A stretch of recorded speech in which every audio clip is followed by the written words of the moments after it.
nedir? Sabi. Kimdi? Sabi. Bu kimdi? Sesi. Kimdi bu? Buati. Buati. Bu nedir? Sabi. Nedir bunun adı? Sabi zeka. Bu nedir? Sabi. Adnan bu nedir? Sebi. Bu nedir? Sesi. Bu nedir? Sasi. Nedir bu? Sasi. Bu nedir? Buati. Bu nedir? Biber. Bu ne renktir? Yeşil. Bəs bu? Gözüm. Bəs bu? Sarı. İndi say görüm neçə biber var orada? 1, 2, 3. Aferin mən bulama. Kimdi bu? Hekim. Polis. Bu nedir? Aras. Ağacın hansı böyükdür? Göster. Bırakın. Göster elinden hansı böyükdür? Buyurun. Aferin. Bəs kiçik hansıdır? Küçük. Aferin sen sana böyükdür. Aferin. Bəs kiçik hansıdır? Küçük. Aferin sana.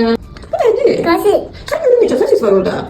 Sarsız. Say. Say balam. 1, 2, 3, 4, 5, 6. Aferin mən balama. Şəkildə gördüklərindən hansı yeməlidir? Meme. O nədir? Nədir onun adı? Sokaklar. Aferin. Bu nədir? Güne. Bəs bu nədir? Baba. Altabı. Örnek. Bu nədir? Durdum. Dursanı tap koyup görüm ora. Koy görüm. Aferin sana. Bu nedir? Bar. Şık. Bak. Dudaman. Sakal kulesi. Aferin. Şimdi görün hansı onunla hazırlanır Adnan? Mənə verə bilərsən? Bir görüm. Aferin. Bunun adı nədir Adnan? Adnan bu nədir? Boka.